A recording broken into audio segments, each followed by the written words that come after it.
afternoon to those of you joining us from Europe.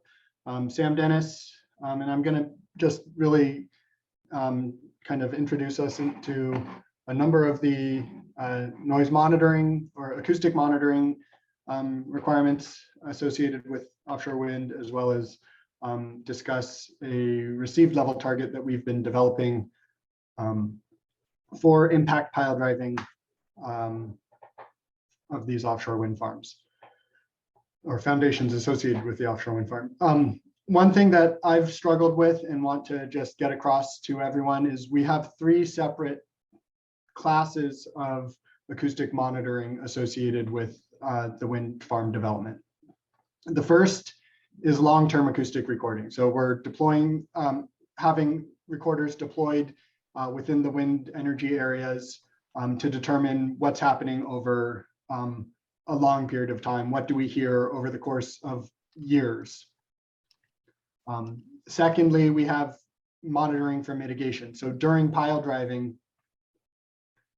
can we detect any species that would result in a suspension of the activity or that we are concerned with? This is often tied in with other types of observation, visual observation. There's new technologies in addition to just visual, thermal, IR, to detect when species come within a range where we don't want them within relative to the noise generating activity. And lastly is sound field verification. So within the proposed actions, the construction and operation plans that are submitted to BOEM, the lessees are predicting how much sound their activities will make and how many animals they may expose to those sounds. And we want to determine that the sounds that they are actually generating are within the scope of what has been analyzed. We're currently requiring this for a limited number of the foundations being installed within each wind farm. And so I'm going to focus on the sound field verification requirements because this is the acoustic monitoring that deals explicitly with noise. The other two may pick up some noise, but the focus of those are not noise from the activity and not as germane to the workshop that we're here attending. As I said, these are developed on a per project basis. So we currently have two commercial scale offshore wind projects that have been approved through BOEM, Vineyard Wind and South Fork. They have different scales of project, different numbers of turbines, and as such, you might expect that we are requiring different numbers of foundations be monitored. But that relationship between the size of the project and the number of foundations monitored isn't necessarily what one would expect. And so this leads to a lack of predictability for all stakeholders. So the lessees don't know how many foundations they're going to have to do verification for. NGOs, researchers, others are similarly, there's no expectation of what those numbers will be until these records of decision, which is where those final numbers are laid out. And then lastly, variability is a concern. If we're only requiring verification for a limited number of foundations, we have to be concerned with what happens if the environment changes or the drivability of a certain foundation was different than the drivability of one that was monitored. For example, at the CVAL demonstration project, they drove two foundations, one with a bubble curtain, one without. As might be expected, the one with the bubble curtain produced less sound at range than the one without the bubble curtain. However, in addition to the presence of the bubble curtain, the environmental conditions changed. There was a different sound speed profile over the course that during the 2 different days of activity. So we can't tell whether the difference in level was exclusively due to the presence of the bubble curtain, or more likely a combination of the bubble curtain and the different sound propagation conditions. We also, I'll stress here, we're not really doing the science of determining the effectiveness of the mitigation. So we're at this point not proposing that we do some foundations with mitigation and some foundations without. One, because we don't want to create any more risk than necessary, but two, to get robust sample size and robust analysis out, we really need to have a fairly decent number of each of those samples. And that's not something, again, that we're comfortable with given the risk. So considering that these sound field verification requirements do have some of these drawbacks, we've gone about and worked on a proposed target for noise production. And I'll stress here, we're not, similar to not measuring the reduction or the efficacy of the mitigation, we're trying to measure the sound at range. We're not trying to measure how much did a specific abatement technology, which Michael will talk about, reduce the generated sound. We wanted these goals to be understandable, meaningful, aspirational, and measurable. We started poring over the data that we have. We looked to our colleagues in Europe for inspiration. And I'm going to walk you through, oh, that's an extra slide that should have been deleted. And I'm going to walk you through our process and then where we are with it. So we aggregated a bunch of data from construction and operation plans. And this table that you're seeing is on the far left column is the range to PTS for low frequency cetaceans using the cumulative SEL metric, assuming that the animals are not moving, so fixed in location, and assuming that no mitigation is present other than no mitigation is present. And one of the things you'll notice is that there's a lot of variability. So the ranges are not directly tied to the diameter of the pile or the size of the hammer, the number of strikes within a project, within a location, within a season, across seasons.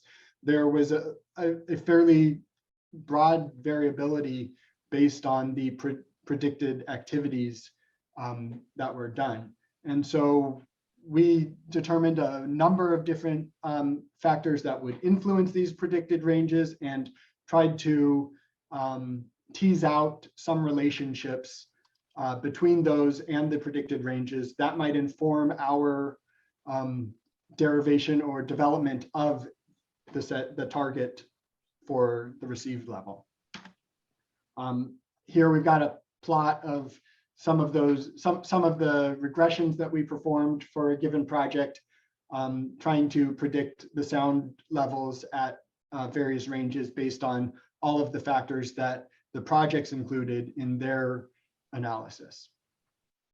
We looked to Europe, both for their experience with mitigation, the proposed actions. Their piles are a little bit smaller that have been driven than what's currently being proposed. And we kind of stumbled for a bit. We struggled with what we could do considering all of the variability that existed. And rather than trying, so we kind of took a directional change, and rather than trying to use the data from the COPs to determine some way to derive the noise limits, we shifted gears and took the tack that we would choose a goal based on choose a target based on what could be acceptable and would affect a change that was meaningful and is feasible. So we wanted it to be understandable and meaningful. We talked to operators out that have been installing foundations in the European wind energy areas. And they were telling us, we don't know how to plan for how many takes we're going to get for a specific species during a pile driving activity. We can't necessarily change our behavior at that to those influences. They did mention that they use feedback from the recorders that they have deployed in the water to tell them, oh, we're getting close to the limits that are allowed. And they've developed a functional, workable model to adhere to those standards and get their work done. And we also wanted it to be understandable, predictable across project, regardless of the condition, the sediment conditions, the environment, the size of the pile, just kind of something that a target for all to shoot for. So we came up with kind of those guidelines, and then deciding what can we choose, what is it that we're trying to limit here. And of course, it's the impact to marine life. And so we selected the target to reduce the effects of greatest concern. And currently that's the most likely, from the COPs that have been submitted, the criteria for marine mammals that are most likely to be exceeded are the cumulative SEL for low frequency cetaceans and the peak SPL for high frequency cetaceans. And for the most part, we focus on the cumulative SEL for low frequency cetaceans, because those ranges tend to be considerably larger, and a reduction in that scope will most likely inevitably lead to a reduction in the range to the peak SPL. We aggregated the data across all of the COPs that we've done and determined the range to that low frequency cetacean PTS, assuming various levels of mitigation or reductions in strikes, changes in hammer energy, but rather than focus on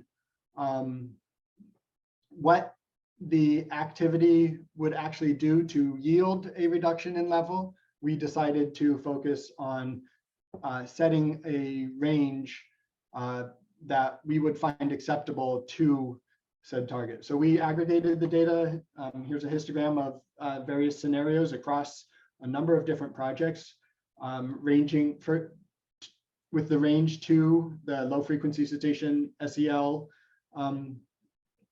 criteria, and it ranges from under 500 meters to just under 5 kilometers. The two asterisks here are from data from the CVOW demonstration project, with the lower range associated with the presence of the big bubble curtain.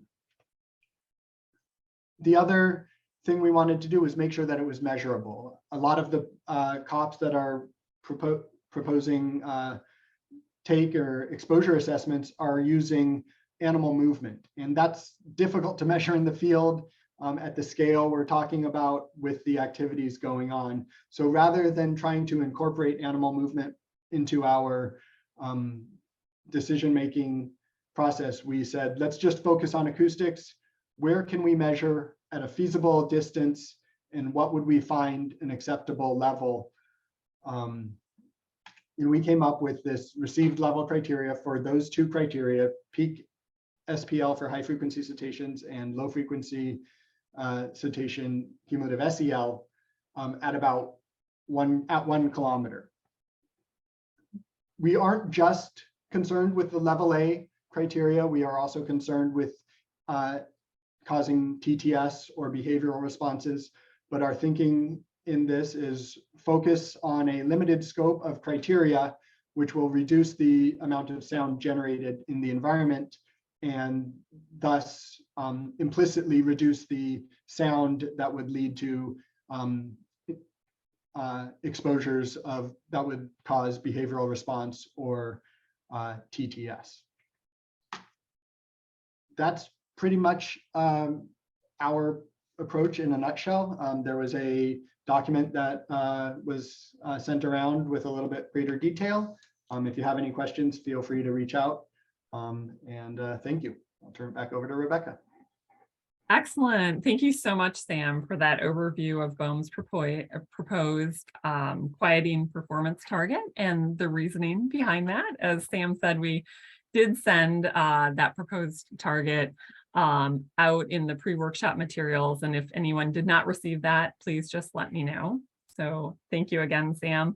Wonderfully, we do have Michael Bellmann back in the workshop with us. So I will turn it over to him to talk about noise abatement systems. And Michael, I just wanted to ask you, do you want to show your own slides or would you rather that I do that? Yeah, please share your slides, okay, because the last time somebody kicked me out. So I'm not quite sure what happened there. Maybe the internet is very weak today in Germany. I'm not quite sure. So sounds good. Can you see them okay? I could see it in the presentation mode. So I will talk about noise abatement and mitigation systems for impact pile driving. So technical overview of offshore experiences. So after the incident in Fukushima 2011, the German government decided to turn off any nuclear power by end of this year. To guarantee sufficient electrical power, renewable energy must grow significantly. However, the demand for renewable energies must go along with an awareness of sustainability aspects, especially for the protection of marine ecosystems. Next slide, please. That's the reason why the government set up a very simple approach. It's a very simple noise mitigation value approach in 2011. It's in 750 meter, you have to measure the broadband SEL value of 160 decibels and the L peak value of 190 decibels, and you have to comply with. And the reason for that is that we are just looking for harbor purpose. For sure, we also have some special areas of conservations, and there are some other rules are also in place. Next slide, please.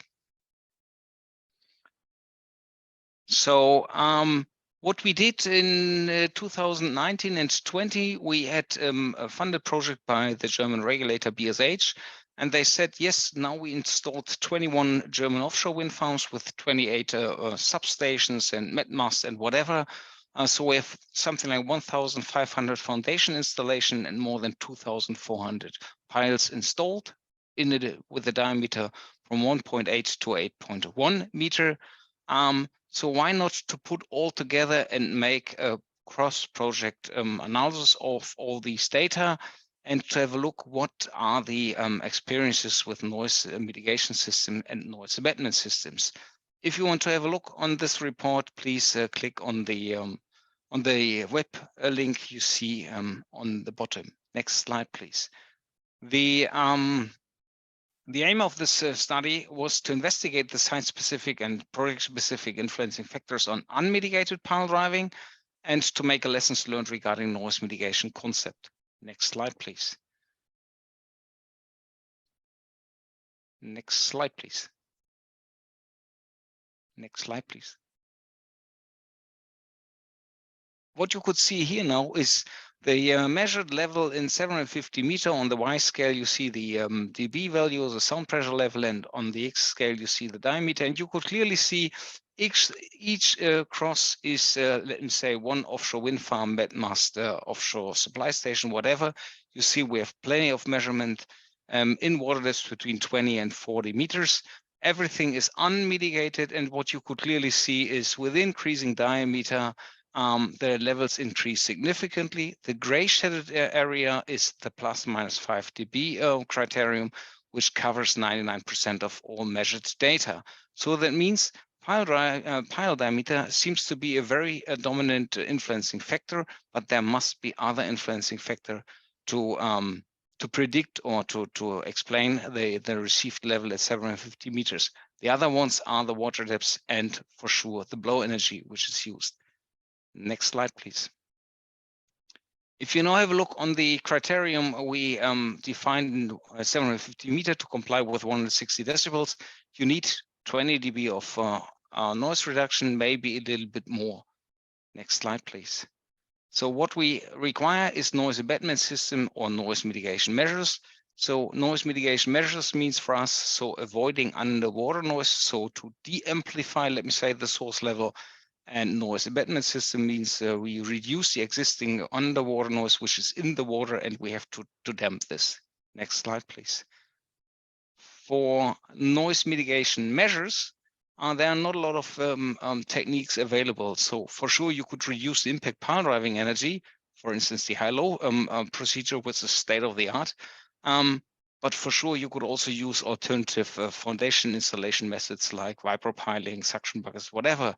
But you could see then you have to be very careful. Not all of them are viable for all projects, and vibropiling costs not impact pile driving, also impulsiveness noise. They produce continuous noise, so you have to be careful how to judge the noise.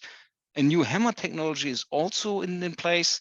We discussed this yesterday a bit. So it's from ICAP, the pulse system, and from MENC, the MENC noise reduction unit.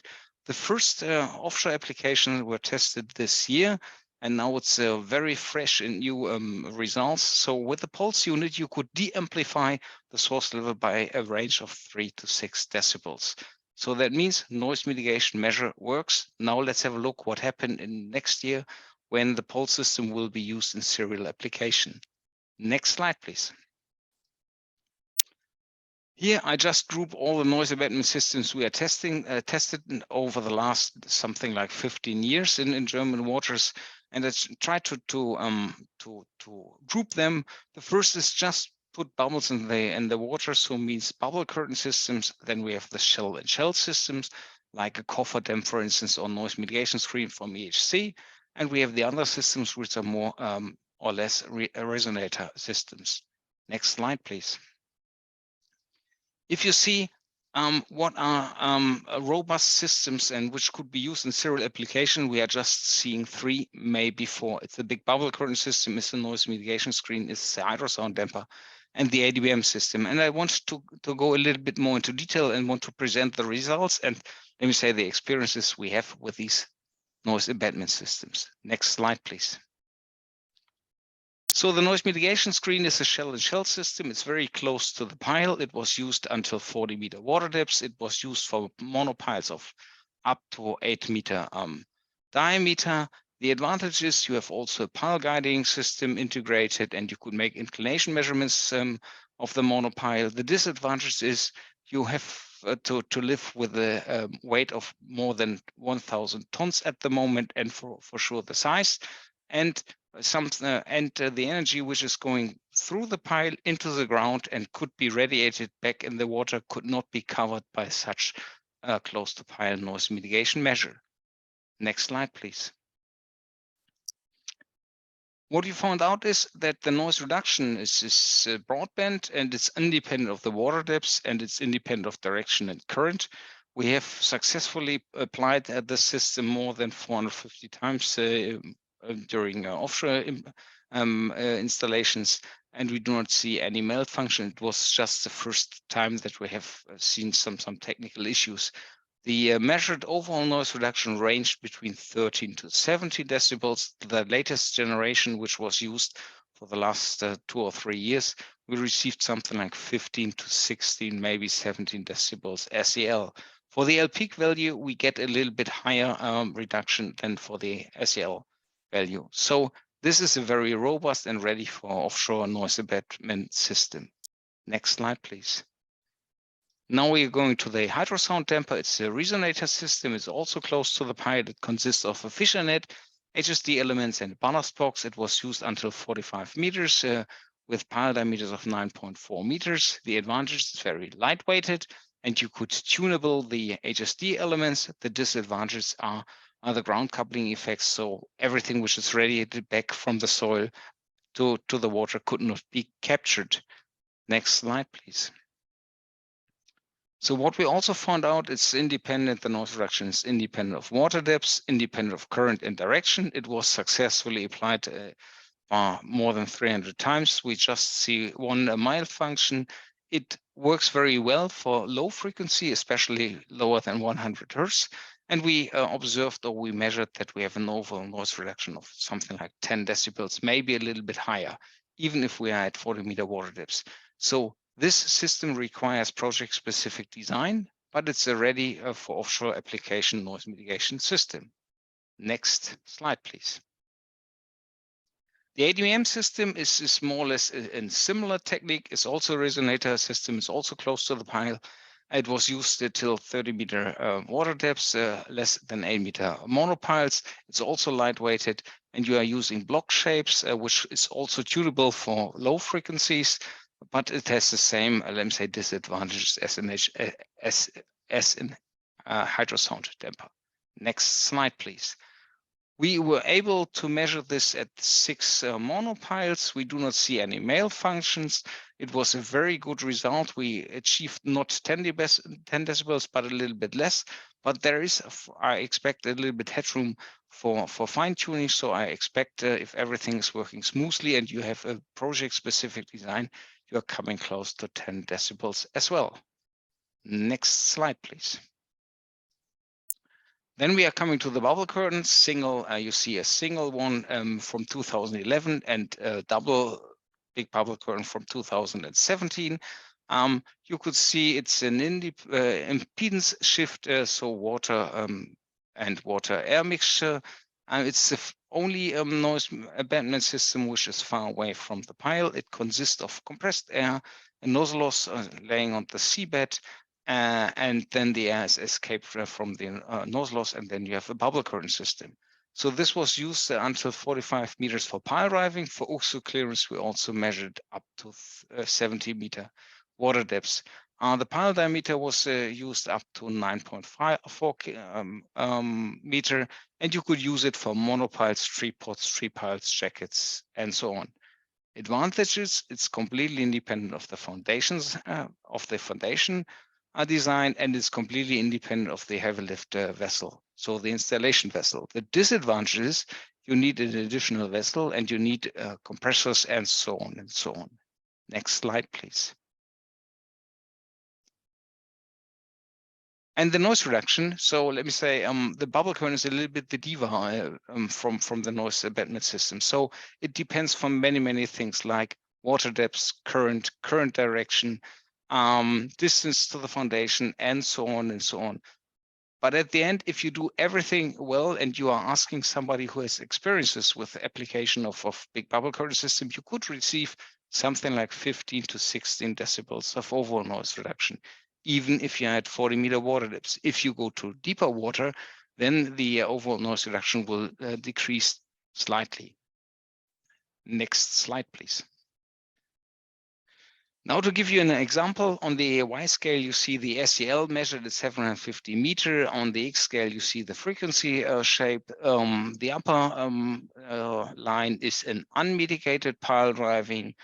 The lower one is a mitigated ones. And what you could clearly see is if you use noise abatement systems or combinations of noise abatement systems, they are all acting highly frequency depending, so you get less noise reduction at low frequencies and you get high noise reduction at high frequencies.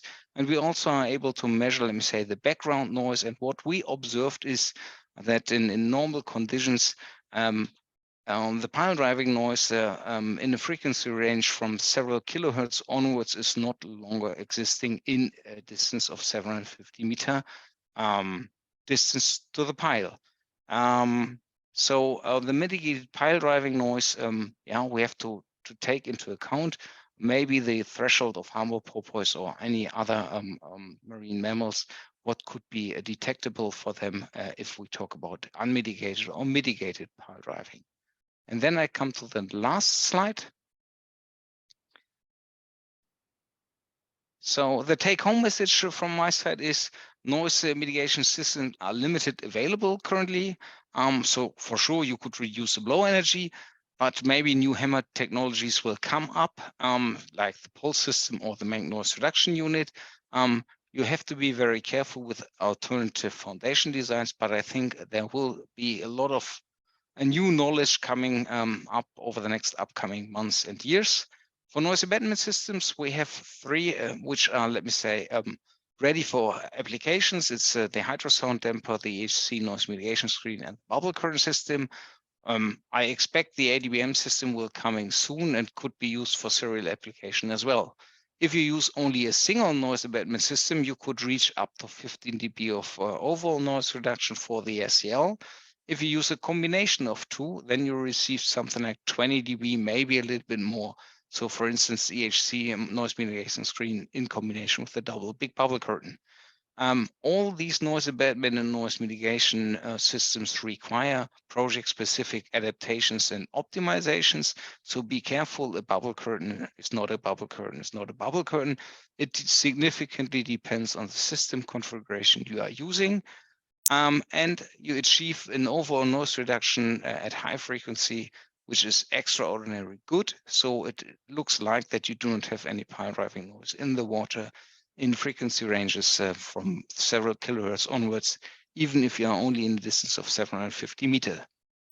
What is currently not state of the art are the new hammer techniques like pulse, but what we saw for the first application is you could reduce it by 3 to 6 decibels, and a very new bubble curtain technology is currently under development and was tested several times in the offshore wind farm Kaskasi. It calls the enhanced bubble curtain system, and what we see is that with a single enhanced bubble curtain system, you could achieve similar noise reduction as if you use a double big bubble curtain. Thank you very much.